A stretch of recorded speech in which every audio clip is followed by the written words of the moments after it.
Have you ever felt like a part of you is missing? Like you're constantly performing, hiding aspects of yourself that feel too much or not enough?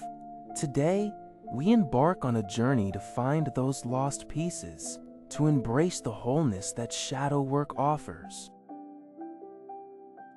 The shadow, a concept popularized by psychologist Carl Jung, isn't inherently evil or negative. It simply represents everything about ourselves that we have pushed out of our conscious awareness.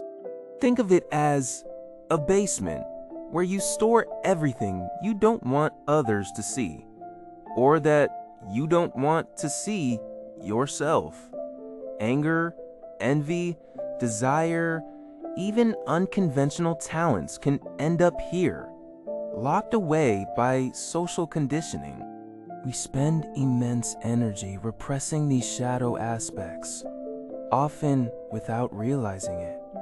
But like water held underwater, the shadow has a way of resurfacing, sometimes explosively, in our relationships or under stress. And here's the first twist. Your shadow often holds the keys to your greatest strengths and passions. By suppressing your anger, you might also suppress your assertiveness.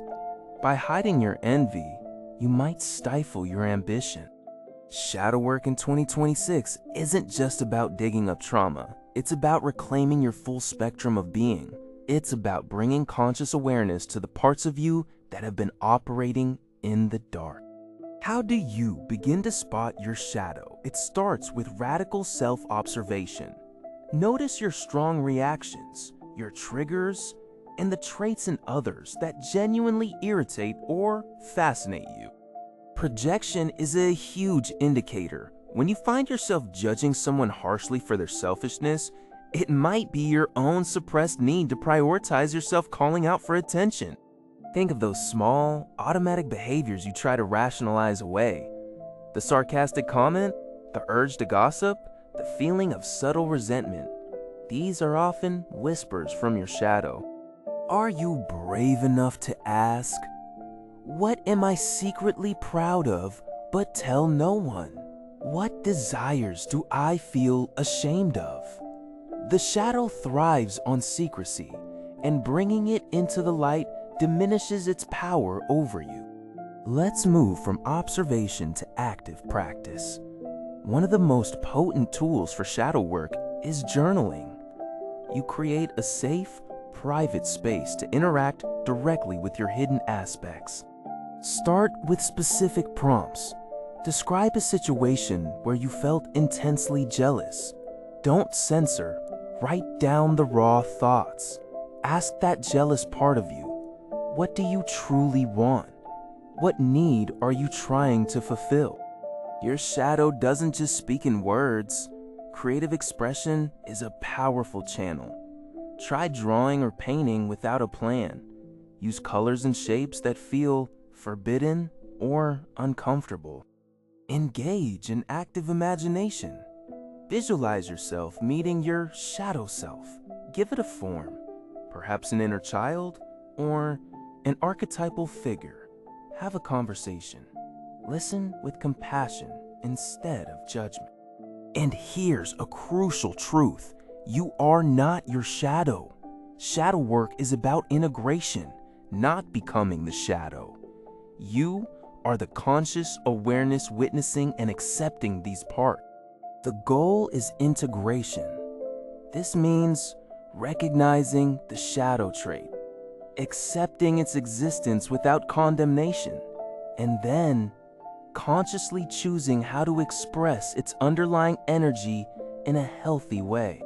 Take anger, for example. Instead of exploding or suppressing it, integration allows you to acknowledge the anger and channel its power into assertive communication or set firm necessary boundaries. But if your supposed flaws are just misdirected strengths, your inner critic, when understood and integrated, might transform into a discerning editor or a motivating force. This requires cultivating deep self-compassion. The parts you hid were often hidden for safety or belonging. Treat your shadow self like a wounded, misunderstood friend, not an enemy to be defeated. Ask yourself, what part of me needed to be hidden for me to survive my past? This shifts the perspective from fixing a flaw to healing a wound, which is the heart of 2026 shadow work. As you begin to accept your shadow, something remarkable happens. The intense judgment you felt towards others softens. You realize they too are grappling with their own hidden selves. Shadow work leads to greater empathy and more authentic connections. You stop projecting and start relating to people as they are, including their complexities, because you've accepted your own. You regain that lost energy spent on repression. This newfound vitality can be directed towards passion projects, deep intimacy, or simply enjoying the fullness of your unique expression. Ultimately, shadow work isn't about becoming perfect. It's about becoming whole. It's about dancing with both your light and your dark, recognizing that both are essential parts of who you are. The journey can be challenging, even messy, but the freedom on the other side, the quiet power of self-acceptance, is worth every moment of discomfort. Don't rush the process. Small, consistent steps are far more effective than trying to confront your entire shadow in a single session. And remember, seeking professional support is a sign of strength, not weakness. The world needs people who are integrated and self-aware, people who take responsibility for their own reactions and emotions. Your personal healing is in essence a service to the collective. So, are you ready to face the parts of yourself you've been taught to hide? The 2026 Shadow Work Guide invitation is simple. Embrace your wholeness, reclaim your power, and step into the truest version of yourself.